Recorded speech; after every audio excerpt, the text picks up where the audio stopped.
your greatest holy shit story that would be the highlight chapter of your book if you wrote one where people wouldn't believe what happened in this situation or what you did or what kind of situation you got yourself into.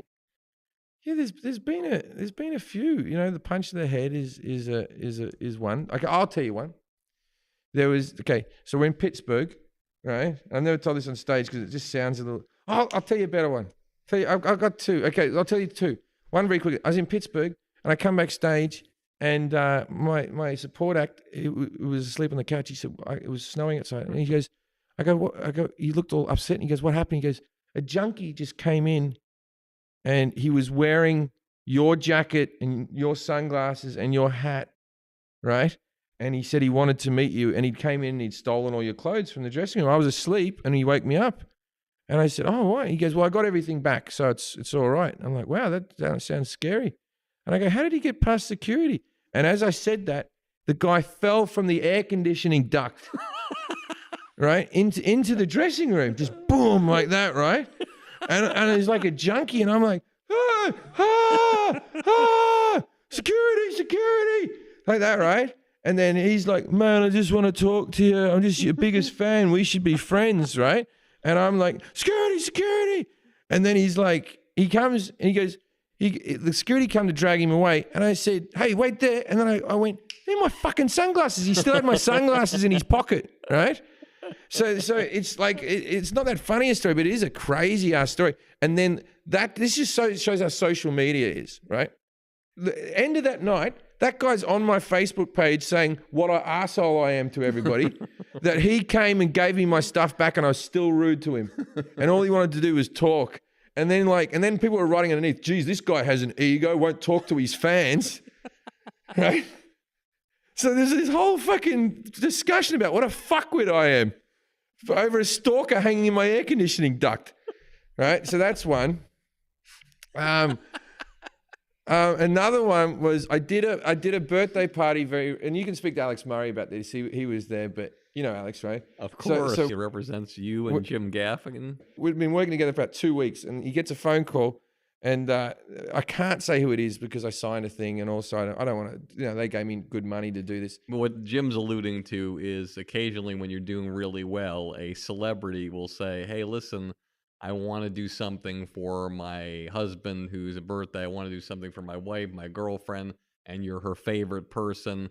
And there's going to be about 50 to 100 people, and it's going to be in this room, and it's not traditionally comedy, but we have $100,000 to $200,000, and he only has to do 15 minutes. And you're like, fuck, I know. Well, I didn't earn that much money, but it was a lot of money for 15 minutes. And it was a very famous person and her fiance. And the fiance was a very famous person. You could probably, I'm not going to say, he was a very rich man, not a famous person, a very rich person who's famous for being rich. Anyway, so it was at this house in Beverly Hills, and I went down. I was very nervous because I'd never done a private party like this. And why Jim was nervous, just so you know, when you perform comedy and you're at Jim's stage, you choose the theater you want to work at. You look at the setup. You see what it is. You look at who's been there. You know what the sound system is like. You know every part of the setup and how it is. It's geared for you to win. When you're going into somebody's house, they don't know how to set up a comedy show. You can tell them all you want. Hey, put the chairs around here, put a little stage here. They just don't understand, and they just think, hey, we'll just bring them and it'll be funny anywhere. Well, also, the people that aren't there to see comedy, that's a big one. So they don't know they're meant to shut up, you know, and like not talk during the... And also, my comedy isn't good comedy to see on a whim. So it's nice now, the people who are fans of me, I perform to my fans. It's simple, you know. But so I thought it was going to be a big party. It turned out to be a dinner party. So it was about maybe 20 people, maybe more. Did you pretend you were in Edinburgh? Well, yeah, a little bit. But I went to the kitchen, and I sat there in the kitchen, and I was waiting to go out there. And my childhood hero, Eddie Murphy, walks into the kitchen, right? And he's going to like one of the maids there. He's like, does anyone get like a Gatorade or something? Oh, dehydrated. I want like a Gatorade. Like that, right? And And I just stood there and stared at him. And I swear to you, this happened. He turned to me and he went, "Oh, I know you do the TV show with the disabled boy." And I said, "I do the TV show with the disabled boy." And he goes, "What are you doing here?" And I said, "I'm about to go do stand up for the dinner party." And he goes, "Well, that's not going to go well." So one of the greatest stand-ups of all time has told me that this gig's undoable. And I'm like, oh man. And so the guy who owns the house is a very famous person. I'll tell you the names after we go off the air, but I can't tell you the names now. And so I walk out into the garden, and I'm not really announced or anything. And a garden, another thing, okay? Yeah, I'm outdoors. Outdoors and comedy go together like the words Kmart quality, okay? It just does not work. So I go out there, and there's people at this party. There's the two people whose birthday was sitting there. Eddie Murphy sitting there. Al Pacino, Warren Beatty, a few other less famous. But the guy who owns UTA, I didn't even know. There's a guy who started UTA who, after the gig, asked me if I was represented, and I said, "By you," right? Right? And so I do this gig, and I sort of went, "Hey everyone, I'm the entertainment. I'm this guy's birthday present. Congratulations, happy birthday, mate." And so I'm going to do some stand-up. I remember Al Pacino going, "What's this? What?" This is the old man, right? So anyway, so I do this stand-up, and it's not going very well. And then the guy whose birthday it is, who I've been told is a big fan of mine, he goes, "Just do the gun bit, will you?" And I went, all right. So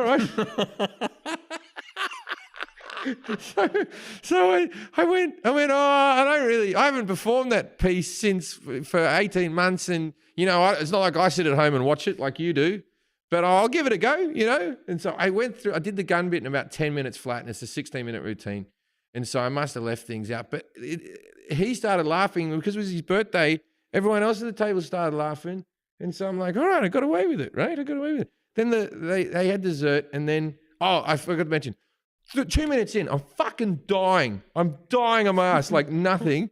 And then Leonardo DiCaprio walks in with 3 women, and he walks past me on the grass, and everyone greets him like he's Norm from Cheers and goes, "Leo!" And I'm like, fucking hell, eh? Probably more exciting for me than for you. You all know him. I've never met him. Anyway.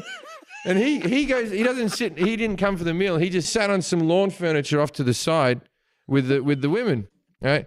So anyway, I'm there with my girlfriend, my manager. My girlfriend's just getting fucking hammered. She's like out of the house, like got a babysitter. She's having a great time. And my manager's like, "Oh, do you want to go?" And Alex was here for this story. I close with a routine, which I'm going to do on my new special, about how I'm a 5 in the looks department, but because, I'm a celebrity, I get to fuck 6s, right? This is just the basis of the whole thing, right?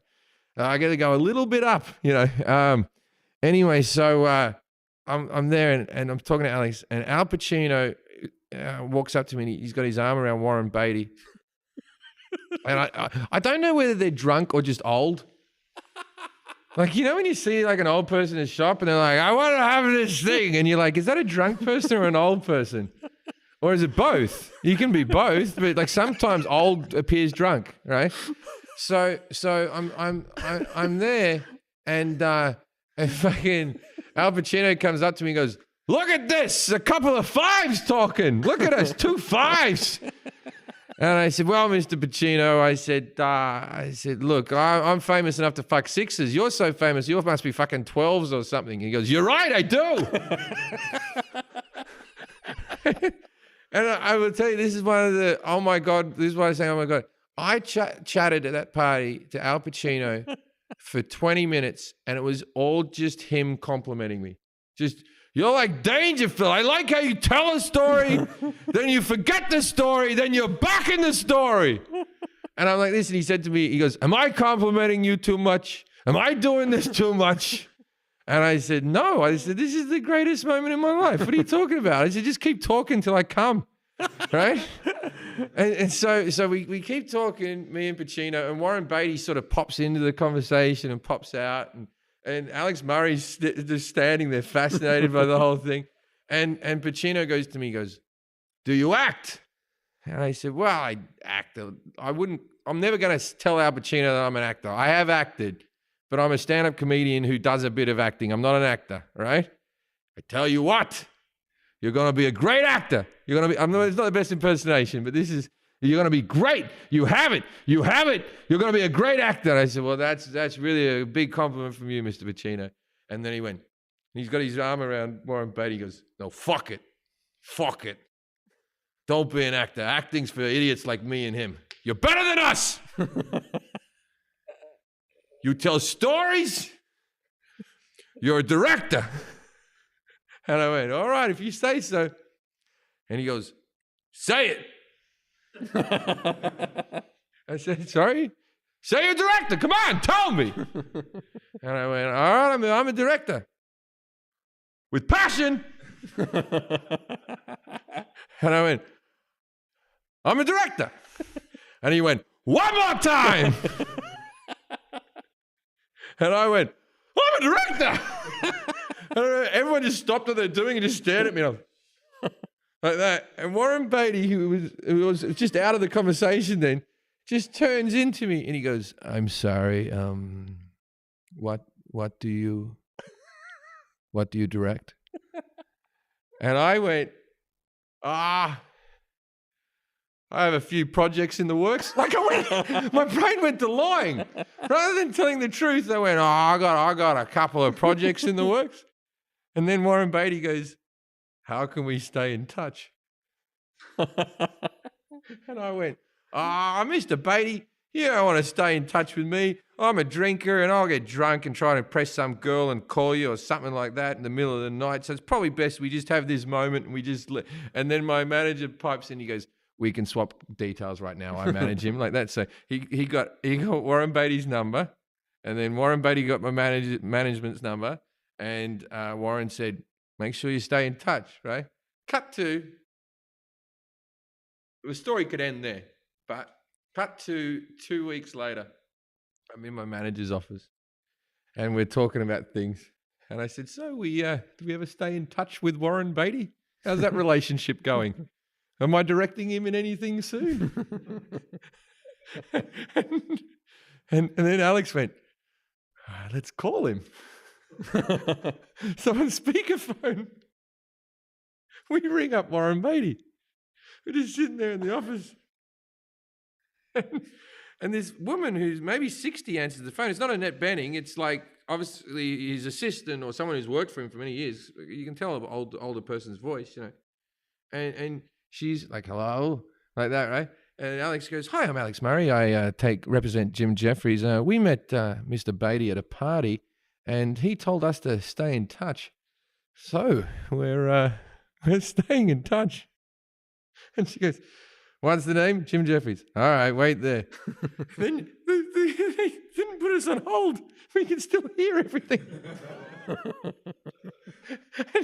in the background, we hear there's a Jim Jefferies on the phone here. And all we hear is Warren Beatty going, who? Allegedly you met him at a party. What party? So he comes back, what party? We say the name of the birthday party. And then she goes back to Warren Beatty. He goes, oh, this is the party. And Warren's like, did I go to that party? And then he goes, just, you know what to do. That's what he said to her, you know what to do. And then she came back. Now, I have a feeling that Warren gives his number out drunk a lot. That's what I have a feeling, right? Because she came back. Now, I've worked in this business. I've rang up managers and agents, and I've had they're in a meeting. They'll call you back. Oh, we're playing phone tag, all this type of bullshit. I've had all those excuses, right? I've never had this one. She came back and she went, Mr. Beatty would like to thank you for your call. And then she hung up.